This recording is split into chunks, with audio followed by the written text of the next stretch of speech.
السلام عليكم ورحمة الله وبركاته. از حضرت ابن عمر رضی الله عنه روایت است که از نبی صلی الله علیه و سلم میگه پیامبر گرامی فرمودند که اجعلوا آخر صلاتکم باللیل وترا، بگردانید آخر نمازتون را به شب ویتر بگردانید، که تاق بگردانید. نماز ویتر در نظر دارد. و نیز از حضرت ابی سعید خدری رضی الله عنه روایت است که بشک پیامبر گرامی فرمودند که اوتیروا قبل ان تصبحوا، ویتر کنید پیش از آن که شما صبح کنید. پیش از آن که صبح بدم شما ویترتون حتما بخونید. از حضرت عایشه مادرمون نیز روایت اومده است که میگه که نبی صلی الله علیه و آله وقتی که نماز میخونه به شب و حضرت عایشه مادرمون همون در نزد همونها که خواب بودن، هر وقت که ویتر که میمون اگر بیدارشون میکرد بلندشون میکرد که بخیزید ویترتون بخونید، پس حضرت عایشه مادرمون ویتر میخونه. میگه روایت مسلم هست.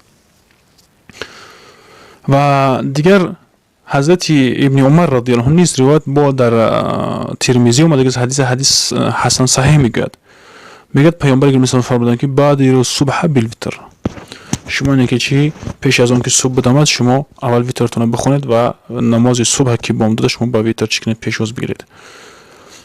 و در حدیث مسلم نیز روایت اومده است که هر کسی که من خاف الا یقوم من آخر الليل فلیوتر اوله، هر کسی که می ترسد که سحر تهجد بلند نمی شود اون اول شب نماز بخواند. و هر کسی که طمع ان یقوم آخره، هر کسی که باوری دارد و خیستن میخواهد که آخر شب را، پس ویتر بخواند آخر شبش را. فإن صلاة آخر اللیل مشهوده، و آخر شب که است خوب است و بسیار قابل اهمیت است که بسیار وقتی مبارک است و همین بهتر است میگد. خلاصه که همین ها دلالت کرده است که به ویتر تأکید هست. و در حدیث دیگر که اومدگی هست که پیامبر گرامی صلی الله علیه و سلم حضرت ابو هریره میگه که وصیت کردن را بر روزه گرفتن 3 روز از هر ماه و در رکعت ضحی، نماز ضحی، و که ویتر پیش از آن که خواب کنم.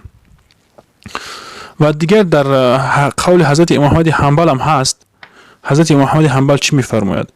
میگوید که امام احمد حنبل گفتن انسانی که ترک میکنه ویتر رو متعمدن، هذا رجل سوء، میگه این مردی بد است. میگه یعنی که دیگر روایت اومدگی است پیامبر گرامی صلی الله علیه و آله روایت میکنه، روایت ابو داود است، قولش میاد میگه که ویتر حق است، یعنی که حق هر نفر که باید ویتر بخونند.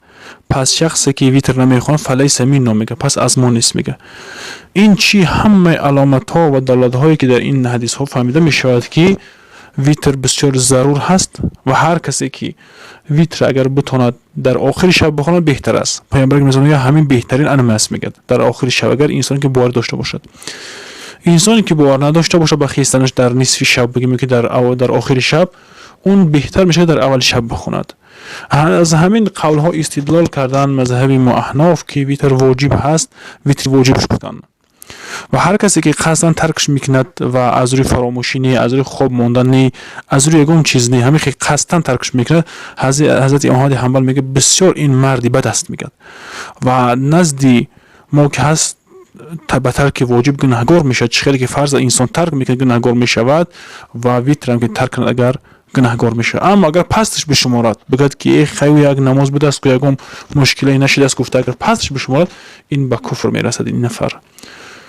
یعنی که ویتر به حدیث های صراحتاً و بگیم که مشهور اومده است و تأکیدی اومده است، این دلالت بر وجوب میکند و نفرها باید کوشش کنند که ویتر ترک نکنند، در یگام حالت، در یگام صورت، نه در مسافری و در غیر مسافری حتما بخونشه، چون که از حکم واجب در عمل کردن مانند فرض است و بعد ترک کردنش گناهگار میشه مانند هم فرض وری.